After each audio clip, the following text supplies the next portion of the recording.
अखिलेश यादव पहुंचे नगीना लोकसभा से इंडिया गठबंधन प्रत्याशी मनोज कुमार के समर्थन में। सपा मुख्य अखिलेश यादव ने नगीना लोकसभा के नजीबाबाद विधानसभा के हर्षवाड़ा मैदान में पहुंचे। वहां एक विशाल रैली को संबोधित किया। अखिलेश यादव ने कहा, इंडिया गठबंधन समाजवादी पार्टी देना चाहती है और जब मौका मिलेगा तो उस पक्ष में काम करेगी। वहीं बड़े पैमाने पर नौजवानों की नौकरी छीनी और ये जानबूझ करके पेपर लीक कर रहे हैं। उत्तर प्रदेश में बीजेपी की सरकार है, जहां से पेपर लीक हो रहा वहां बीजेपी की सरकार है। जब इतना सुरक्षा का इंतजाम किया इन्होंने, उसके बाद आखिरकार क्यों पेपर लीक हो रहे हैं? और जब पहली बार पेपर लीक हुए उसी समय सरकार क्यों सावधान नहीं हुई?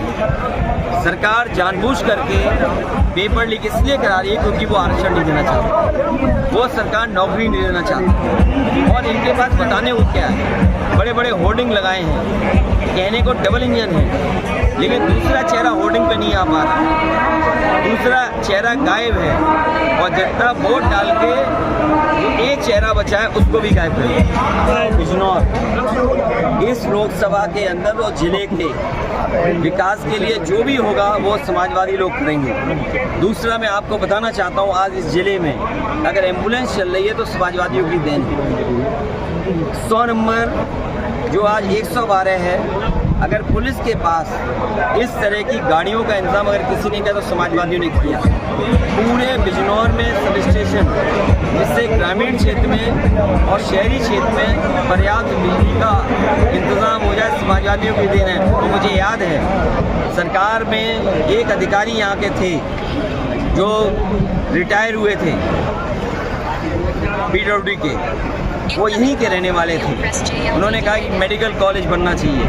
ये जो आज मेडिकल कॉलेज बन रहा है, इसकी शुरुआत अगर किसी ने की थी तो समाजवादियों ने की थी। केवल बीजेपी ने जिस तरीके से 100 का 112 किया है, उसी तरीके से केवल जगह बदल दी उन्होंने। नगीना लोकसभा के प्रत्याशी पूर्व जज मनोज कुमार खुले मन से दावा कर रहे हैं कि नगीना लोकसभा पर जीत दर्ज करने के बाद मेडिकल कॉलेज महिलाओं के लिए अच्छे संस्थान है और वो कर रहे हैं, जरूरी है मिले, और इससे बेहतर सुविधाएं देने का काम समाजवादी लोग करेंगे। आप उनका साथ देंगे? सर, राष्ट्रीय अध्यक्ष जी ने कहा है कि आज काम करके दिखाऊंगा, इसीलिए मैंने आपको उदाहरण के लिए दिया। अगर कागजों को पलटोगे तो सबसे ज़्यादा सब स्टेशन किसी ने बनाए तो समाजवादियों ने बनाए।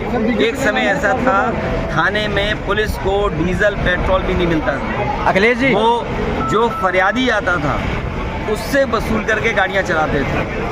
बजट दे करके, गाड़ियां दे करके पुलिस को रिस्पांस सिस्टम अगर किसी ने दिया, समाजवादियों ने दिया। पूरे बिजनौर में हज़ारों ऐसे बच्चे होंगे जिन्हें लैपटॉप मिले हैं और उन लैपटॉप से अपने आप कुछ न कुछ करने लगे।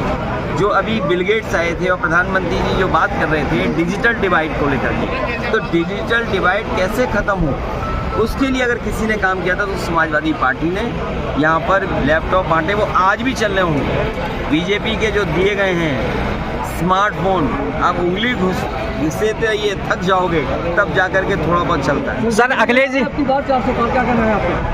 400 हार इस बार उन्हीं की होने जा रही है। 400 पार नहीं, 400 हार।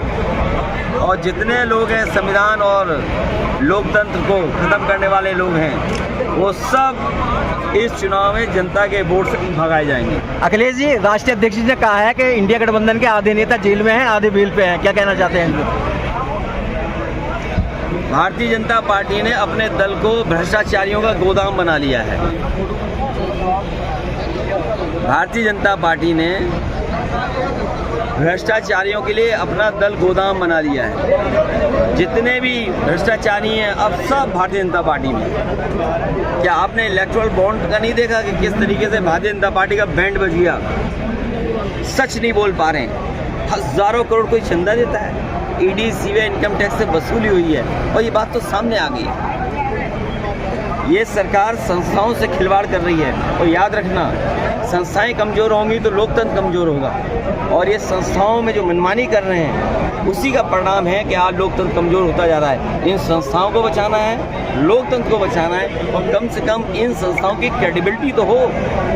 अगर क्रेडिबिलिटी ख़त्म हो जाएगी तो हमारे लोगों का भरोसा ख़त्म हो जाएगा।